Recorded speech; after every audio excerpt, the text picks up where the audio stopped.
오늘 이 시간에는 내년 제22대 총선 광주광역시 북구 갑에 출마 예정이신 대한장애인 사경연맹 문상별 회장님을 만나 여러 가지 궁금한 점에 대해서 이야기를 나눠보겠습니다. 문상별 회장님 안녕하십니까? 네, 반갑습니다. 와주셔서 감사합니다. 네, 안녕하세요. 저는 조민정이라고 하는데요. 예. 지역 주민의 한 사람으로서 크게 무겁지 않은 몇 가지 질문을 좀 드려보려고 합니다. 예. 네, 제가 최근에 이제 운전을 하다가 도로에서 걸려져 있는 프랑카드가 눈에 들어와서 좀 보게 되었거든요. 예. 근데 깜짝 놀랐던 것이 세계 장애인 사격 선수권 대회에서 대한민국이 3회나 연속으로 우승을 했다고 들었어요. 근데 보통 인기 종목이라면 몰라도 비인기 종목인데 이렇게 우승을 한다는 것은 참 대단한 일인 것 같은데요. 혹시 그렇게 우승을 이끌어낸 비결이 있으시다면 무엇이라고 생각하는지 좀 답해 주시겠어요? 제가 원래 운동은 다 즐기는 거거든요. 근데 잘하진 않아요. 네. 그런데 그런 인연으로 대한장애인 사경연맹 회장을 맡아가지고 네. 회장 한 지 2년 좀 넘었는데 갑자기 좀 안 좋았던 실력이 갑자기 좋아진 거예요. 연 3연속 세계 종합 우승을 했는데 굉장히 경사스러울 일이고 장애인계나 비장애인계 체육 쪽에서도 굉장히 좋은 성적을 거둔 겁니다. 네. 근데 그렇기에는 그럴 만한 이유가 좀 있었는데요. 네. 제가 대한장애인 사경연맹 회장이 되고 나서 네. 가장 먼저 우선적으로 고민했던 것이 뭐냐면 장애인 선수 출신들이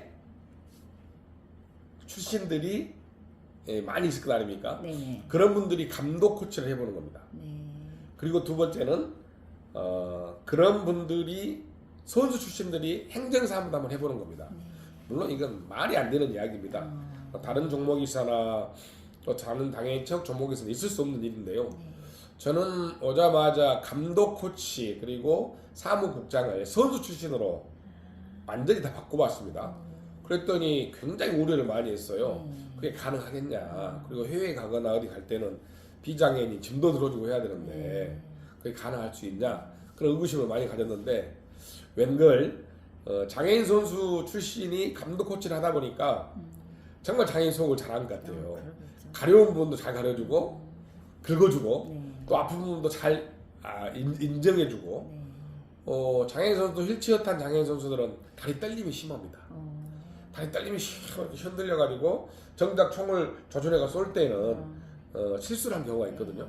그런 경우를 다 이해하고 하니까 그런 걸 잡아준다든가 이렇게 해서 연 3연속 우승을 하게 됐는데 저는 그 근본적인 배경이 기본적으로 있는 실력을 더해서 장애인 선수 출신들의 감독 코치 그리고 매니지먼트 하고 있는 사무국장의 감독 선수 출신들이 융합적으로 복합되어서 그런 성적을 조내지 않았나.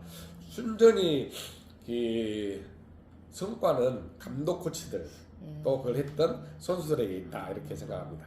그런 결단을 내리기 되게 어려웠을 텐데 대단한 결단을 하신 것 같네요. 그렇죠. 그러게 하기에는 어마어마한 문제가 생겼죠. 네네. 어마어마한 문제가 생겼는데 일단은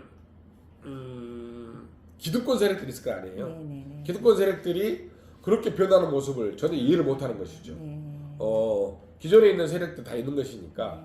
그런데 그분들은 30년 이상을 비장애인 출신들이 해왔던 것이고 거기에 장애인 선수들이 또 이제 결합이 돼가지고 정작 장애인 선수 출신들이 나이를 먹고 경력을 쌓았음에도 불구하고 갈 데가 없는 겁니다.